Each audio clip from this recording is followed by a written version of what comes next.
This podcast is part of E2C Network, where we share the whole Auburn experience. War Eagle Auburn fans, welcome to No Huddle, your source for Auburn football news and discussion, part of the E2C Network.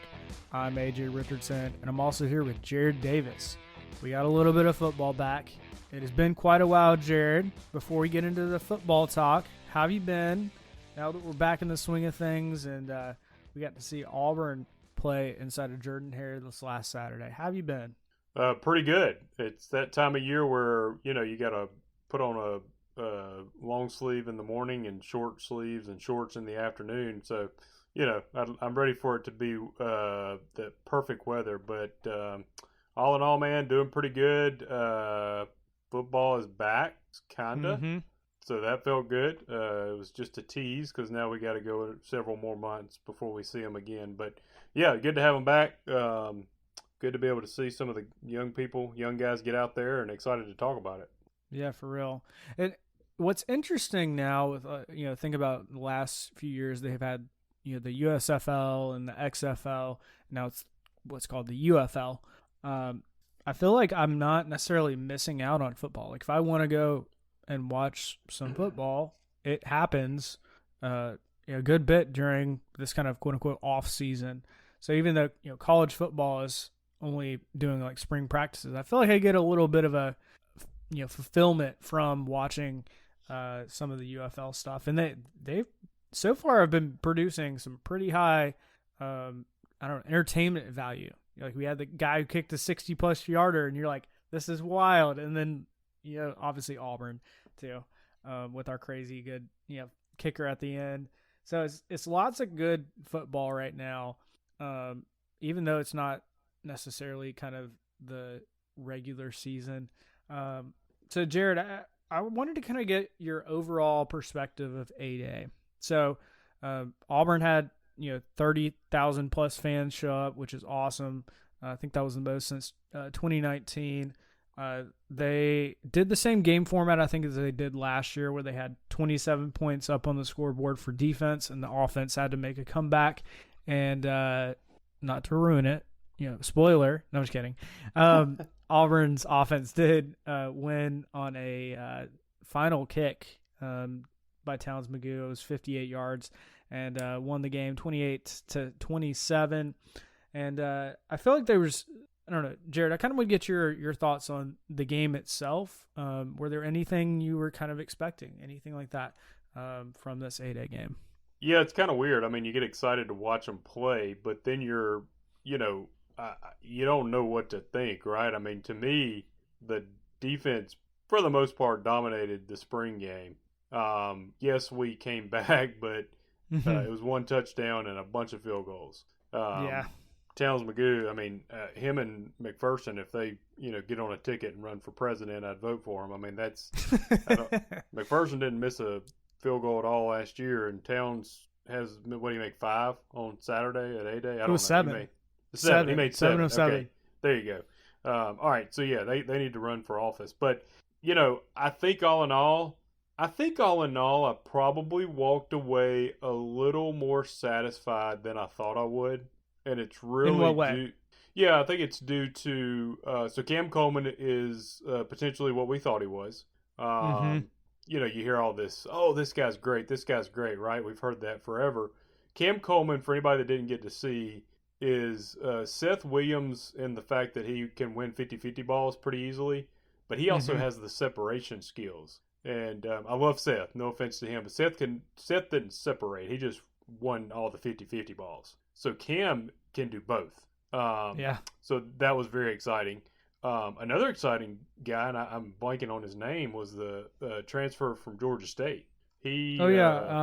Robert Lewis. Yeah, so he has a pretty good build. He's not tall, but he's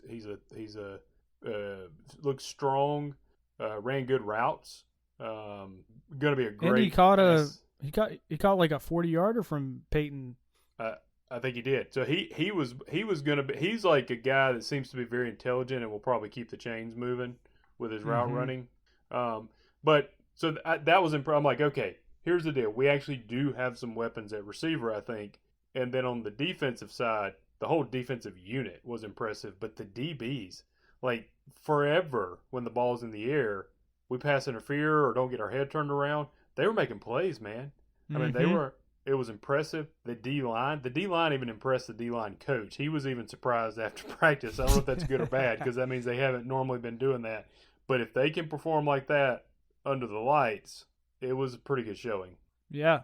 Yeah, I feel like from this, I had two main focus areas, and we'll dive into them a little bit more, but is Peyton Thorne really QB1? Because the people who've gotten to see it, the media members, the former players, they've all, you can tell Peyton has been QB1. So I wanted to see if that was the case, and I think that was very much kind of confirmed, at least to me.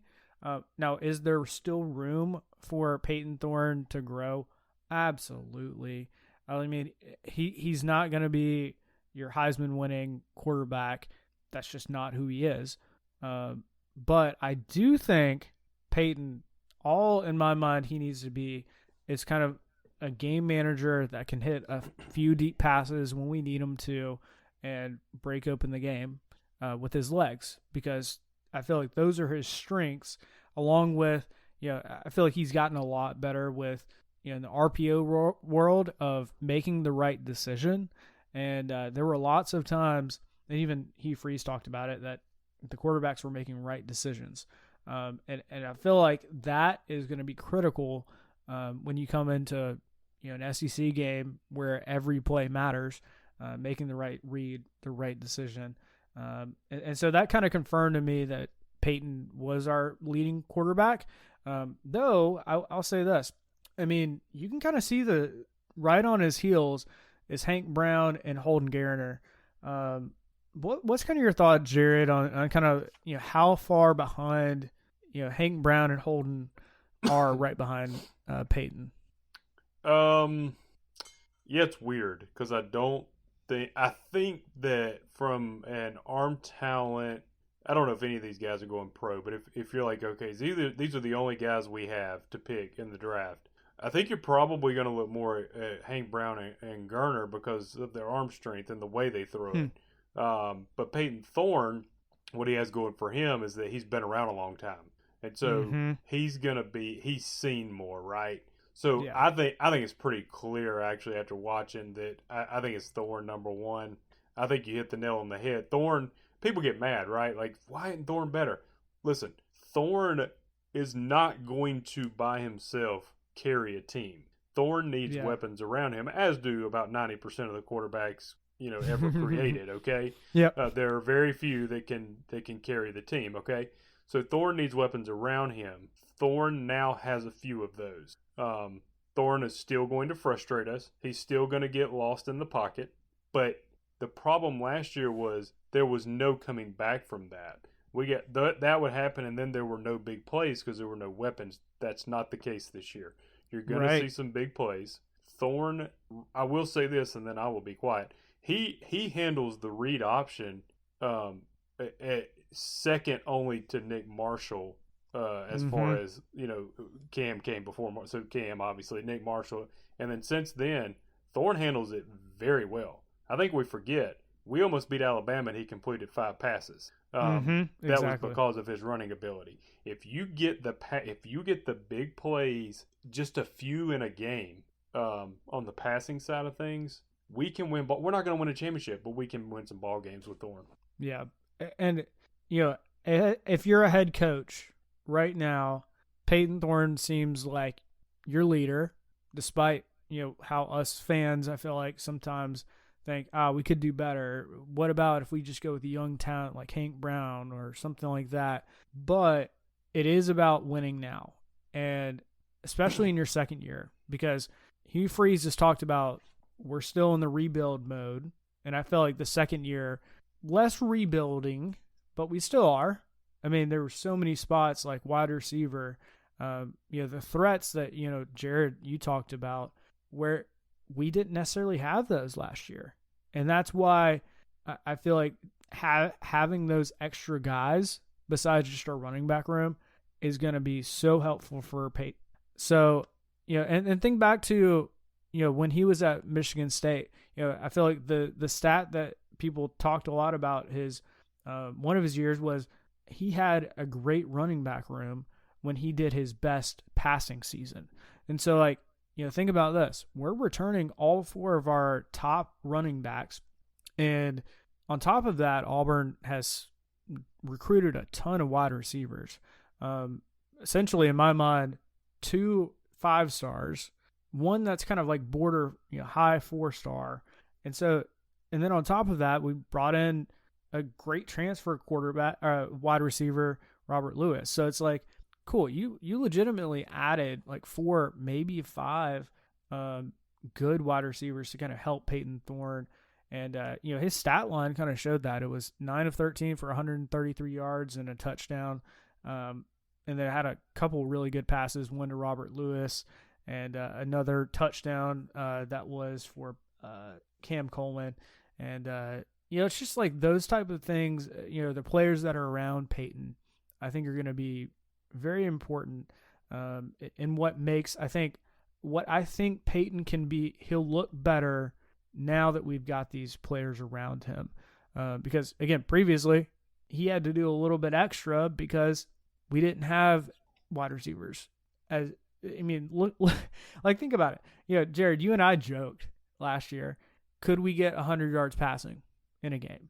And it felt like some games we couldn't even get 100 yards passing. And sometimes we did. So let me tell you. That just shows you. Yes. Let me tell you the difference. So you just said he was, 9 of 13 for 130-something yards? Yeah. Like, if I'm a critic, I'm saying, yeah, but one of those was a 30-yard jump pass to Cam Coleman. Okay, correct. That's what quarterbacks need. They need that option. Yeah. And every quarterback needs that. And the thing about Thorne, and listen, Thorne, if you listen to this, as a person, don't know you, probably a great guy. I am not a huge supporter of you being our quarterback. However, I do think you bring some aspects to the game that others don't. Whereas that throw right there, every other quarterback I saw play A-Day would have overthrown that pass. Thorne put it in a place where Cam Coleman could go win it. And that's all you need. We didn't even talk about Walker White. People are going to love the new guy. I think Walker White is phenomenally talented. His arm strength is amazing. You could tell it. But he overthrew almost every pass. So if you didn't watch and you're thinking, well, what about Walker White? That ain't happening. I'll just go ahead and tell you right now. At least this year. And, honestly, like, think about this. Guys like Walker White who have come into Auburn early enrolled in January, they're supposed to be in high school right now. So, like, this is where I think having guys like Walker White get a full spring in, he's not going to be the starter. He's not even going to probably crack the top 3 as in quarterbacks, but he doesn't have to. And this is his time to develop and get up to the speed of college, which, that's the thing that even Hugh Freeze said about him. And that's, again, part of the process and part of the reason that you come in early is to get you some extra reps so that next year or the year after, he has a legit shot at getting a starting quarterback position at Auburn. So I think that's, again, don't write him off forever. No.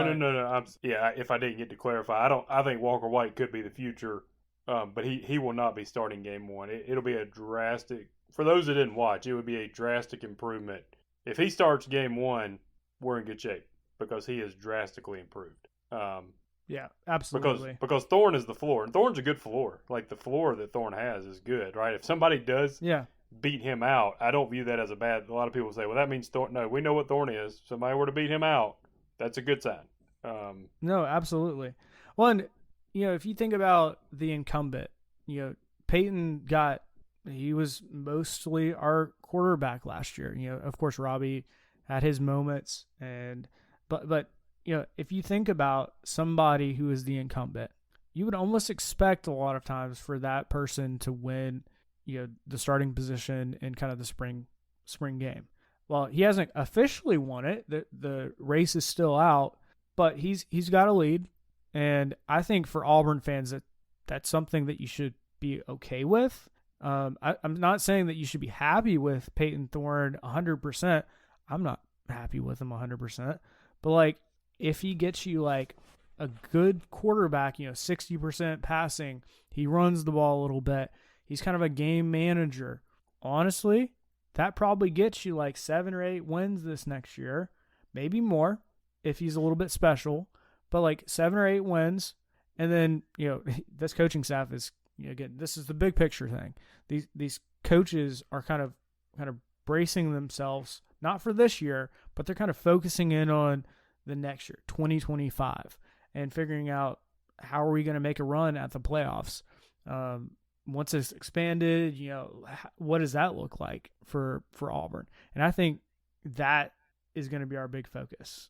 Obviously, it's very forward-thinking, future-minded, but and I want to win now, don't get me wrong, but there's a little bit of a, hey, we can win some now, but we're not going to win probably 10-plus games this year, just with the schedule that we have, and that's okay. And I think Auburn fans, we just got to be okay with that kind of stuff. I'll make one final point. I think we are better talent-wise than last year. And keep in mind, I know that not every game is going to go the same. If 4th and 30 doesn't happen and we don't sleepwalk against New Mexico State, that's an 8-win team. And that is 100%. And that is an 8-win team who could barely pass for 100 yards. So that's not going to be the problem this year. We're going to pass for more yards. Now, we also could have lost to Cal, right? So I get that, right? But at the end of the day, there was potential there. Really should have happened there where we win 8 games. So if you need any type of optimism, the team last year that really should have won 8 games is more talented this year. Exactly. I did want to talk about a couple other things on offense before we kind of move off. So running backs, we only had 46 yards of rushing in 8A, and I can't believe we had that much. Yeah, it was bad. It didn't even seem like the running back room could get anything going.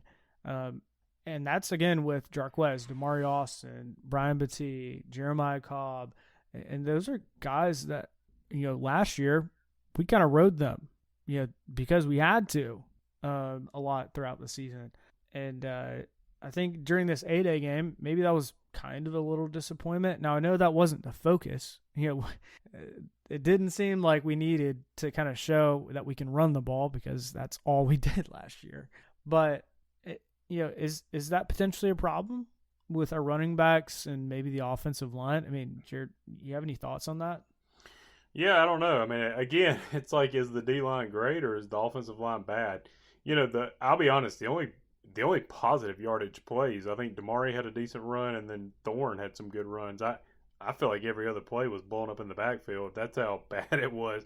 Some people that are way smarter than me have said don't look into that much because they've been running against each other in practice for a month now, and there's only so much you can do with run schemes, and they've been seeing it every day. So the defense has, that is. So that's why they were like, listen, don't think too much about that. It was so bad that it's hard not to be a little concerned. But I mean, we've seen what Jarquez can do. We've seen what Damari can do. We got a glimpse of what Cobb can do, Battie, those guys. So I'm not too terribly concerned, and I think we got better at O-line, brought back a good bit and got better. So I'm not really, really concerned about that. But I mean, Hugh said he wants to be 60-40 run, right? So we don't need this to be happening in games, but I don't think it will. Yeah, I don't think so either. I mean, especially the way this season kind of sets us up for. I mean, we should be able to run in the first few games, kind of establish what we're going to do in the run game pretty early, and also test out the passing game. We've gotten to see it now in 8A. Some of these new guys, Cam Coleman, Robert Lewis, and then we've got a couple more coming a little bit later, like Perry Thompson and Malcolm Simmons, and they'll be coming once they graduate high school. So, getting those early reps during the season, I think that's going to be critical. And when that season kind of rolls around, I'm going to be watching what are we doing in the passing game, because we have way more talent now, but we also want to rely still on our running backs, which I think we should with the amount of talent that we have. Let's kind of talk about the defense here. This is a brand new defense under DJ Durkin, and you can tell the aggressive style of defense that DJ brings. Lots of energy, if you've seen the video Auburn put out, where they mic up coaches, DJ Durkin is a ball of energy and really reminds me of, what, if you liked Kevin Steele, which I personally loved Kevin Steele, he reminds me so much of his coaching style of just bringing as much energy as the players, if not potentially more. And you could tell the defense kind of fed off that, just like any good of players, they kind of feed off their coach and what the coaches kind of bring in, and it's just kind of a good cycle of feeding off each other. What did you kind of think of the defense? I mean, especially the front seven, I was very thoroughly impressed with the linebackers and defensive line. Honestly, a little bit more than I was expecting, coming maybe into this 8A game. Yeah, I mean, I thought the defense played really well. I don't know if it was before we started the podcast or during. My memory, I'm getting old, but if I said this already, I apologize. The defensive backs, though, they turned their head. They played the ball well. Something I didn't think about that they brought up before the A-Day was that our linebacking group is a little older.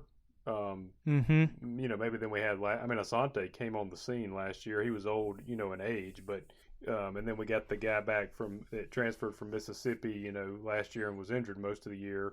So I think we may, that the big thing about defense is, having the run fits right properly and having linebackers. You really want a linebacker to be the quarterback out there because they can see it all. And so I think, we may have underestimated the inexperience, and that may play huge this year. Maybe the linebackers were having the right run fits on the whole day. That's a big deal. That can make up for some of the lack of depth on the D line if the linebackers are getting everybody in the right spot and they're filling the right hole. So I think at the end of the day, we're experienced at places we really need to be experienced at, and we have our most talent to me is in the DB safety area. And that's a good thing. You don't need to be not talented there because you'll get exposed. So really our weak spot is our D line, but man, they stepped up. They really stepped up, and it's going to take some young guys to due to depth to play, but the talent's there. Yeah, I'm in agreement with you. I feel like the secondary is going to be a strength, probably closely followed by the linebackers. And DJ Durkin is known for having great linebackers and be able to coach them really well. And I think that's already becoming very evident because I feel like we had good linebacker play last year, but it was like we had pretty much Eugene Asante, it felt like, and maybe one other guy that just kind of, and that was about it. And now I feel like we've got multiple linebackers that can kind of fill those gaps. And I'll even mention this. One of the things that I feel like DJ Durkin does, and I feel like was a little bit different, he brings extra blitzes. For example, the defensive MVP was Jaron Thompson. He was a safety, and he had a sack. Anytime you have a safety that's getting a sack, you're kind of bringing some crazy blitzes.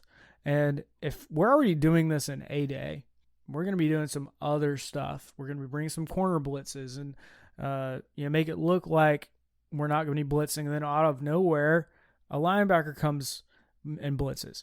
That's the kind of stuff that will throw off an offense.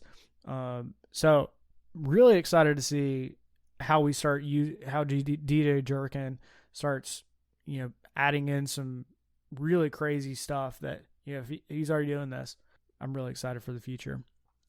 Anything else on defense before we kind of round things out and talk about the local boy that had quite a day in the kicking department? No, I think all in all, again, it was a win, even though that didn't show on the scoreboard. That was a win for defense. They did a great job, so I was super proud of them. And you can win with defense, man. If the defense is solid, you can win some ball games that way. Just play solid on both. You don't have to be great. You just need to be solid on both fronts. We're not trying to win a playoff next year, but if we can win 8 or 9 games, that's a huge step forward. And if we can get solid on both offense and defense, we can get there. Yeah, for sure. So we'll kind of round things out with special teams. We've already talked about Towns Magoo a little bit, but man, think about it. I mean, we've had Alex McPherson go perfect all last season, and he was out most of the spring because of a hamstring issue that he's had. But I mean, it's nothing major. He'll be back. But in his absence, we had Towns Magoo step in, and he nailed 7 field goals, 26, 33, 34, 36, 43, 49, and then the game winner at the very end, a 58-yarder to help the offense win in A-Day. And also, something about him, he was like Ole Miss thought that they had him. And then I remember, I think it was the day after like the National Signing Day, and he ended up, saying, "Hey, I want to be a preferred walk-on at Auburn." Whereas I bet if you went to Ole Miss, you probably would have gotten a scholarship. And just to think, we are so blessed right now to have Towns Magoo and Alex McPherson. And I still am trying to figure out how they're going to keep both of them on the roster, because Alex McPherson is only a sophomore, so he's got at least 2 more years. Well, I guess now he'll be a junior. So, but still has two more years. Like, I don't know if Towns Magoo is going to, like, just sit back and wait around. Maybe he will. Maybe he loves Auburn that much. I don't know. I'm going to be kind of curious to see how they kind of handle that. Maybe they allow Towns Magoo to do some kickoffs, and maybe he's really good at that. I mean, obviously he has the leg to kick a 58-yarder, so I would imagine he's also pretty good at kickoffs. And I'm thinking allow, say, Alex McPherson just do field goals or something. I don't know. I'm thinking you send them both back there, and they don't know which one's running up to kick it. And the other one just does a TikTok video behind the scene of the ball going through the upright. Whichever one runs, the other pulls his phone out and watches him like approach the ball and kick it. So, oh, please, we need this in our life. We do. Yeah, that was a great. I mean, the man apparently has more than 24 hours in a day because he's winning football games. But who's the Ole Miss coach? Somebody that names with Riffin. Oh yeah, Kiffin. Lane Okay, Riffin. yeah, Kiffin something? spends a lot of time, and he spends a lot of time concerned about Auburn. But one of them was he made a post after he apparently thought he had landed Towns, and then I don't think you said it, but like 24 hours later he commits to Auburn. So we weren't letting him get out of our backyard, and apparently that was a good thing. I mean, I know we're talking kickers here, but at the end of the day, I think we're set for many years in that regard. And I don't know if we thought about it, but McPherson came out last week and. He didn't miss a field goal last year, and he came out and said that there's some things he needs to be better at. So how? Yeah, like, okay, so you're gonna your field goals are gonna count for 6 now. Like, I don't know what are you gonna do, some backwards ones? I don't know what you're gonna do. What are you gonna do? Mentality. Like kick right down the middle every single time? Like, I mean, I'll take that. Don't get me wrong, but yeah, I don't know, but he needs to improve on being perfect. So That's a good mentality. Yeah. One final topic that I just wanted to hit on before we get out is, I'm just thinking about the transfer portal opening up, and I'm thinking about kind of, transfer portal, as we know, is a 2-way street here. There's likely going to be some Auburn players that leave because they're seeing where they kind of stack up in the pecking order, and expect that. It'll open up on April 16th, and it'll be open, I think, for a week and a half, 2 weeks, something like that. But kind of on the flip side, I think Auburn can benefit from, potentially, I'm just thinking about defensive line. Right now is probably one of our weaker spots, despite, in A-Day, we've had some good success on the defensive line. But as far as depth, you need lots of depth in defensive line, and I feel like that needs to be a focus. And I feel like even Hugh Freeze has said that before. So I think you go defensive line, maybe even some linebackers. And if there's a good wide receiver with some experience, I feel like that can't hurt either. Any kind of focuses, over the next few weeks when the portal opens up? Anything that you think the coaches would benefit from looking at that you think Auburn needs? Yeah, I think you're right. I mean, we need, you always need more at every position, right? But defensive line is like have to. Mm-hmm. You can't go into the season with the depth you have right now, so you got to get some bodies in there on that. And then I'm a big proponent of the line in general. So I'm going, if I have any NIL money, I'm spending it on defensive and offensive line. Great defensive and offensive line can cover up a lot of other issues. So that's where I am going to spend my money and or my time and effort. And so, yeah, I did have a question. I'm seeing a lot more UFO photos being posted on Facebook, and I feel like there's been an uptick since the emergence of the transfer portal. Is that an actual object that flies around? I'm just wondering, because I feel like there's a correlation between the two. It honestly could be. You never know. Can we reach out and grab it with a net in Auburn, or how do we land that thing in Auburn and get all the people we want off of it? So somehow bait it to come to Auburn and drop off some really talented players. I don't know. Maybe I don't know. I'm just the portal. I'm just wondering if it's a real thing. But yeah. Anywho, that's my dad joke moment. My apologies, folks. I love that. Jared, any other final thoughts before we get out of here? No. Don't think so. Just again, I walked away more excited than I actually thought I would. I was going in pretty just whatever, and saw some plays we had not seen in a few years. So I think there's some things to look forward to. Oh yeah, for sure. I feel like, especially with, we didn't even hit on this. Well, I guess we did somewhat, but the recruiting piece of this, because you probably look at it and you're like, there isn't a whole bunch different than last year besides a few wide receivers coming in.